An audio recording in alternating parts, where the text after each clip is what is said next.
جب مسلم بن عقیل کو قتل کر دیا گیا تو ان کے دو بچوں کو ابن زیاد کے پاس لے جایا گیا۔ اس ملعون نے ان دونوں کو قید خانے میں بھیجا اور محافظ زندان سے کہا کہ ان کو اچھی خوراک اور ٹھنڈا پانی نہ دینا اور ان پر سختی کرنا۔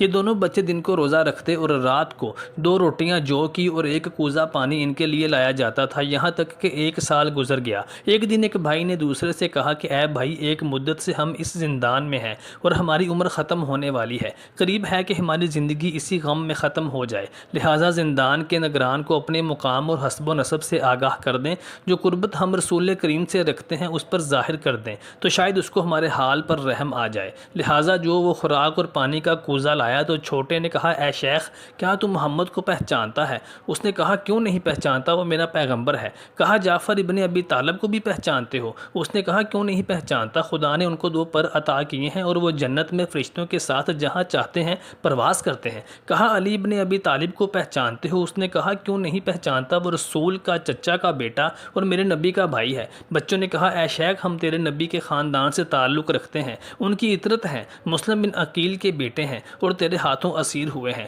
تم نے اچھی خوراک اور ٹھنڈا پانی ہمیں نہ دیا اور ہمیں زندان خانے میں سخت تنگ کیا۔ وہ شیخ گر پڑا اور ان کے پاؤں کے بوسے لینے لگا اور کہنے لگا، میری جان آپ پر قربان، اے اطرت رسول اللہ، یہ زندان کا دروازہ کھلا ہے، جہاں چاہے چلے جاؤ۔ پھر وہ روٹیاں اور پانی کا کوزہ دیا اور انہیں راستہ بتا دیا اور کہا، راتوں کو سفر کرنا اور دن کو چھپ جانا، یہاں تک کہ خدا تمہارے لیے وسعت پیدا کر دے۔ لہٰذا وہ دونوں بوقت شب روانہ ہوئے اور کچھ دور جا کر ایک ضعیفہ کے مکان پر پہنچے۔ وہاں اس سے کہا کہ ہم پریشان حال اور آوارہ وطن ہیں، جبکہ رات کا وقت ہے، آج رات ہمیں اپنا مہمان رکھ لے، ہم صبح ہوتے ہی چلے جائیں گے۔ اس نے کہا، تم کون ہو اور تمہارے بدن سے عطر سے زیادہ خوشبو آتی ہے؟ بچے کہنے لگے، ہم اولاد رسول اللہ سے ہیں اور زندان ابن زیاد سے نکلے ہیں تاکہ وہ ہمیں قتل نہ کر دے۔ اس بڑی عورت نے کہا، اے میرے عزیز، میرا ایک داماد ہے جو کہ بد کردار ہے اور عبید اللہ ابن زیاد کے ساتھ واقعہ کربلا کے وقت موجود تھا، ڈرتی ہوں کہ کہیں وہ یہاں آ کر تم کو قید نہ کر لے اور قتل نہ کر دے۔ ہم صرف آج کی رات ہی یہاں ٹھہریں گے، وہ کہنے لگے، اور صبح اپنی راہ چلے جائیں گے۔ عورت نے کہا، اچھا، میں تمہارے لیے شام کا کھانا لاتی ہوں۔ وہ کھانا لائی، ان دونوں نے کھانا کھایا، پانی پیا اور سو گئے۔ چھوٹے نے بڑے سے کہا، جانے برادر، مجھے امید ہے کہ آج رات آرام کی رات ہوگی اور آؤ بغل گیر ہو کر سو جائیں اور ایک دوسرے کے بوسے لے لیں، کہیں یہ نہ ہو کہ موت ہم دونوں کو بھی ایک دوسرے سے جدا کر دے۔ لہٰذا دونوں بھائی بغل گیر ہو کر سو گئے۔ جب رات کا کچھ حصہ گزرا تو اس عورت کا داماد فاسق آیا اور دروازہ کھٹکھٹایا۔ بری عورت نے پوچھا، کون ہے؟ اس نے کہا، فلاں ہوں۔ کہا، کیوں بے وقت آئے ہو؟ اور باہر سے کہنے لگا، وائے ہو تم پر، میں سخت بدحواس ہوں، قبل اس کے کہ میری عقل چلی جائے، دروازہ کھول، میں سخت مایوس ہوں۔ عورت نے کہا، وائے ہو تم پر، کون سی مصیبت میں گرفتار ہو؟ اس نے کہا کہ 2 بچے لشکر عبید العین سے نکل گئے ہیں اور امیر نے اعلان کیا ہے کہ جو کوئی ان دونوں میں سے کسی ایک کا بھی سر لائے گا تو اسے 1000 درہم انعام دوں گا، اور جو کوئی ان دونوں کا سر لے کر آئے گا تو اسے 2000 درہم انعام دوں گا۔ مجھے یہ رنج ہے کہ میرے ہاتھ نہیں آئے۔ بوڑھی عورت نے کہا، اس بات سے ڈر کہ روز قیامت محمد تیرے دشمن ہوں۔ وہ کہنے لگا، وائے ہو تم پر، میں دنیا ہاتھ میں لینا چاہتا ہوں اور تو آخرت کی بات کرتی ہو۔ عورت نے کہا، وہ دنیا جو آخرت کے بغیر ہو تجھے کیا کام دے گی؟ اس نے کہا، تم ان کی طرفداری کیوں کرتی ہو؟ کیا تجھے ان کی خبر ہے؟ اگر ہے تو چل، تجھے اپنے امیر کے پاس لے چلتا ہوں تاکہ وہ تجھ سے پوچھے۔ وہ کہنے لگی، امیر مجھ بوڑھی سے جو گوشہ نشین ہے اس سے کیا چاہے گا؟ اس نے کہا، اچھا، دروازہ کھولو تاکہ آرام کروں اور سوچوں کہ صبح کس راستے پر ان دونوں کے پیچھے جاؤں۔ عورت نے دروازہ کھولا اور اس کو کھانا دیا۔ آدھی رات کو اس نے بچوں کے سانس لینے کی آواز سنی تو نہایت خشمناک اٹھا اور اندھیرے میں دیوار کا سہارا لے کر کمرے کی جانب لپکا، یہاں تک کہ چھوٹے بچے کے پہلو پر ہاتھ پڑا۔ بچے نے کہا، کون ہے؟ اس نے کہا، میں گھر کا مالک ہوں۔ تم کون ہو؟ چھوٹے نے بڑے کو ہلایا اور کہا، اٹھو اور جان لو کہ جس چیز سے ڈرتے تھے اسی میں گرفتار ہو گئے۔ اس نے کہا، کون ہو تم؟ کہنے لگے، اگر سچ کہیں تو ایمان دو گے؟ کہنے لگا، ہاں۔ اے شیخ، خدا، رسول اور اس کے مرتبے کا واسطہ، کیا ہمیں امان دو گے؟ کہنے لگا، ہاں، امان ہے۔ تو بچے کہنے لگے، محمد بن عبداللہ گواہ ہے، امان دو گے؟ اس نے کہا، ہاں۔ بچوں نے کہا، کیا خدا اس پر گواہ ہے اور وکیل ہے کہ جو کچھ عہد کر رہا ہے پورا کرے گا؟ کہا، ہاں۔ کہنے لگے، اے شیخ، ہم تیرے نبی نے خاندان سے تعلق رکھتے ہیں، اس کی اطرت ہیں اور زندان عبید اللہ ابن زیاد سے جان کے خوف سے نکلے ہیں۔ اس نے کہا، موت سے ڈرتے ہو مگر موت میں گرفتار ہو گئے ہو۔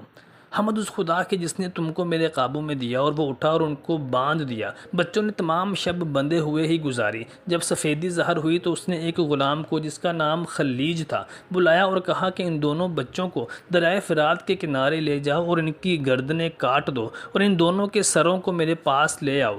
جب گھر سے کچھ دور ہوئی ابھی روانہ ہوئے تو ایک بچے نے کہا، اے شیخ حبشی، تم بلال مؤذن رسول کی مانند ہو، ہم پر رحم کرو۔ اس نے کہا، میرے آقا نے مجھے حکم دیا ہے کہ تمہاری گردنوں کو کاٹ دوں، مگر یہ بتاؤ کہ تم دونوں ہو کون؟ وہ کہنے لگے، ہم تیرے نبی محمد کی اطرت ہیں اور جان کے خوف سے ابن زیاد کے زندان سے نکلے ہیں۔ اس بڑی عورت نے ہمیں مہمان رکھا ہوا تھا، لیکن تیرا آقا چاہتا ہے کہ ہمیں قتل کر دے۔ اس حبشی غلام نے ان کے پاؤں کے بوسے لیے اور کہا کہ میری جان تم دونوں پر فدا، اے اطرت مصطفیٰ، خدا کی قسم میں نہیں چاہتا کہ محمد بروز قیامت میرے دشمن ہو۔ پھر تلوار کو دور پھینکا اور خود فرات میں خود کو گرا لیا اور دریا عبور کر گیا۔ اس کے آقا نے آواز دی کہ تم نے میری نافرمانی کی ہے۔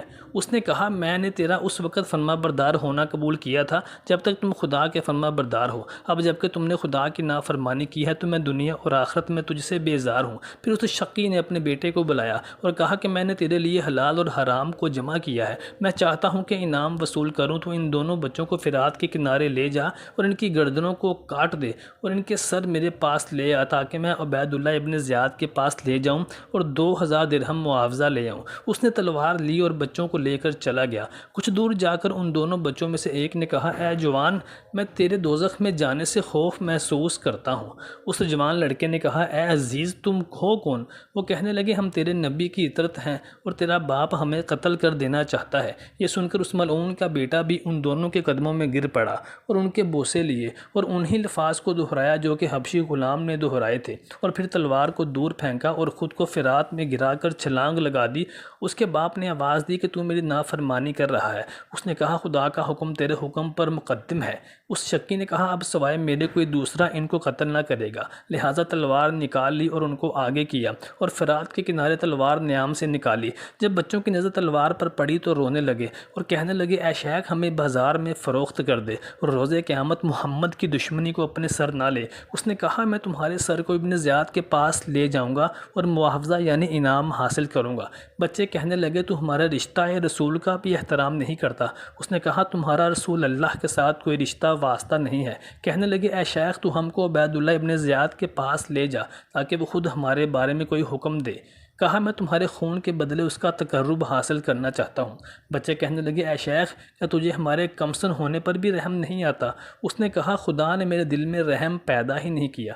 کہنے لگے، پھر ہمیں اتنی مہلت دے دے کہ ہم 4 رکعت نماز پڑھ لیں۔ اس نے کہا کہ اگر نماز تمہیں کوئی فائدہ دیتی ہے تو تم جس طرح چاہو نماز پڑھو۔ پھر ان بچوں نے 4 رکعت نماز پڑھی، پھر ہاتھ اٹھائے اور اپنی نظروں کو آسمان کی طرف کر کے فریاد کی، یا حیو یا حکیم یا احکم الحاکمین، ہمارے اور اس کے درمیان حق کا فیصلہ کر دے۔ یہ شقی اٹھا اور اس نے بڑے کی گردن کاٹ دی اور اس کے سر کو توبرہ تھیلا میں ڈالا۔ چھوٹا بھائی غم سے نڈال اپنے برادر کے خون میں لوٹ پوٹ ہو گیا اور کہا کہ میں چاہتا ہوں کہ اپنے بھائی کے خون میں رنگین ہو کر رسول خدا سے ملاقات کروں۔ اس ملعون نے کہا کہ کوئی بات نہیں، تجھے بھی ابھی اس کے پاس پہنچا دیتا ہوں۔ پھر چھوٹے کو بھی قتل کر دیا اور اس کے سر کو بھی توبرہ میں یعنی تھیلا میں رکھا اور دونوں کے بدنوں کو دریا کے پانی میں پھینک دیا اور پھر ان کے سروں کو ابن زیاد کے پاس لے جا کر انعام حاصل کیا۔ یہ بدبخت چند سال بعد جب گرفتار ہو کے مختار سقفی کے پاس لایا گیا تو مختار نے اسے پوچھا کہ بتا، تو نے امام مسلم بن عقیل علیہ السلام کے 2 کمسن بچوں کو کہاں سے پکڑا تھا اور انہیں کیسے شہید کیا تھا؟ تو یہ ملعون کہنے لگا، یہ دونوں ایک بوڑھی عورت جو کہ ہمارے خاندان سے تھی، اس نے ان دونوں کو مہمان کر رکھا تھا۔ مختار سقفی نے کہا، تو نے یہ حق مہمان نوازی ادا کیا، کیا ان بچوں نے فریاد نہیں کی تھی؟ اس شخص نے کہا کہ ان بچوں نے مجھ سے اس بات کا تقاضا کیا تھا کہ ہمیں بازار میں فروخت کر کے رقم وصول کر لے اور محمد کو روز قیامت اپنا دشمن مت بنا۔ مختار سقفی نے کہا، تو پھر تو نے کیا کہا؟ اس شخص نے کہا کہ میں نے ان بچوں سے کہا کہ میں تمہارے سر ابن زیاد کے پاس لے کر جاؤں گا اور اس سے انعام اور معاوضہ وصول کروں گا۔ مختار سقفی نے پوچھا، اس کے علاوہ انہوں نے اور کیا بات کی تھی؟ اس نے بتایا کہ بچوں نے فریاد کی تھی کہ ہمیں ابن زیاد کے پاس لے چل تاکہ وہ خود ہمارے تمہارے بارے میں کوئی فیصلہ صادر کر دے۔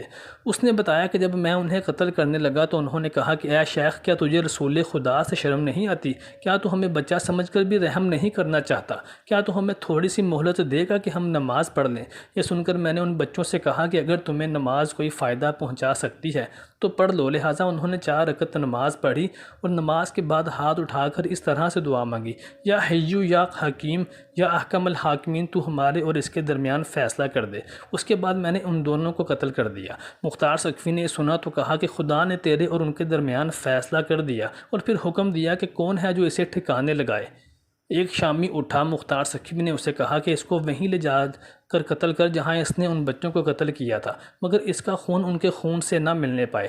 وہ شامی اسے لے کر فرات کے کنارے آیا اور اس کا سر تن سے جدا کر دیا، اور پھر اس کے سر کو ایک نیزے پر آویزاں کر دیا۔